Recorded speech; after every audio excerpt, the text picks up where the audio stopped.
Bob, the Mariners are in playoff position. How did we get here? Everybody started playing to the back of their baseball card. You saw guys that, it's funny, they made the trade with Seawald. They lost the first game after that trade, and then they won 8 in a row.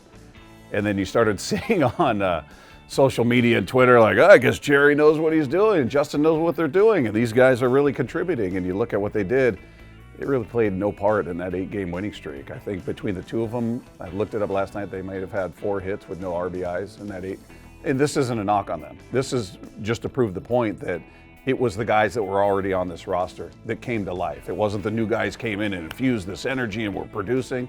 They didn't produce. They didn't really play much to begin with. So that's where you saw the evidence that, it was Ty France. It was Gino Suarez. It was Julio, obviously. It was, everybody we'd been counting on at the beginning of the season that had been very up and down, putting it together kind of at the same time. So that, and these guys lately, especially Josh Rojas, have really started to contribute.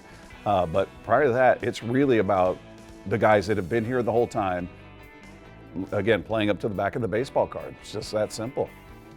Have you seen anything like Julio's red-hot stretch last weekend? No, I've never seen that. I mean, we saw Junior with 8 games in a row with a home run. That's the only thing I could relate that sort of anticipation to, that every time he came to the plate, I just expected a hit, and that's not fair, that's not realistic, but I was surprised when he didn't come up with a hit. And that's how ridiculously hot he was. I've never, the only thing I could compare him to was Griffey. And they're different things, but it was just that sense of, okay, I'm on the edge of my seat, is he gonna do it again? Is he gonna come up with another hit? And he's been amazing. He's been amazing. He's not at that pace right now, but came up with a hit yesterday. He's got a 9-game hitting streak going on.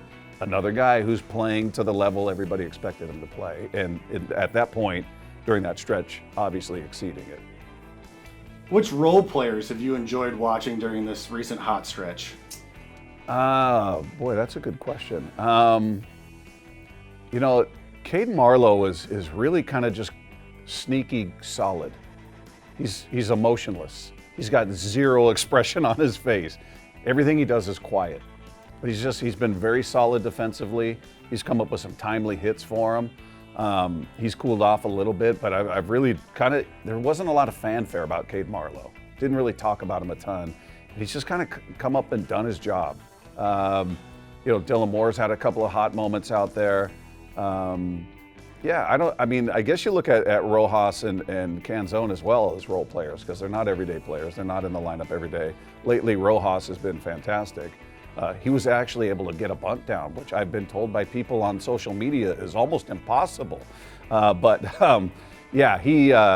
Seeing him go out there and find success, had a chance to speak with him, a really thoughtful, cool guy to speak with, who kind of just gets it. And he's just I don't want to say deep thinker, but he's a guy who just, when you ask him a question, he puts a lot of thought into it, gives you a very sincere answer and very easy to root for. So yeah, those are the guys that have kind of caught my eye during the stretch.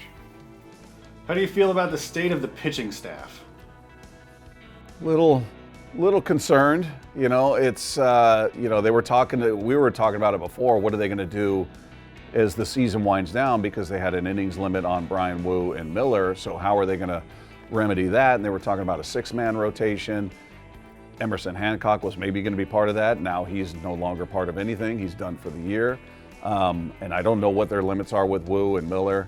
All of a sudden it doesn't feel as deep as it did. I mean, obviously you've been without Robbie Ray the whole year. You had Marco for a bit, he's gone. Emerson Hancock's out. You've got 2 young guys that we don't really know what the plan is, and how, I don't know if it's more about, okay, they've hit this number, that's it, or let's look at the velocity, let's look at how many high stress innings they've had to go through. I don't know what they're using to measure, when it's time to pull back on those guys.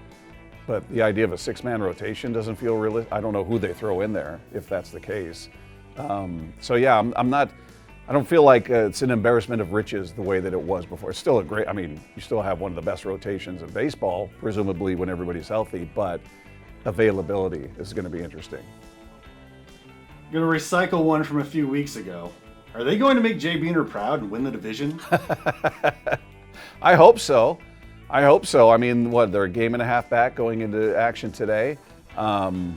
despite losing that game, it's amazing. It took the collapse of the Rangers, who's lost 6 in a row at this point as we're speaking now, to come back to the pack, and the sweep of the Astros was huge to close that gap. So, yeah, listen, they end the season with, I think, 7 games against the Rangers and 3 more against the Houston Astros. So, depending on what happens in between that, it's kind of in their hands. They're dictating their future here. They can, if they take care of business leading up to that finale with those 2 teams, it's all in their hands. And I think that's all. If Scott Service would tell you, that's all you can ask for, is we control our destiny. We're not looking at this team or that team and, we need them to win, we need them to lose. No, right now they're in a position to control it all. All right, last one. We got to talk about your guy Ohtani. He's got a torn UCL again. How does that impact the desire to get him to Seattle? I'd still love to have him.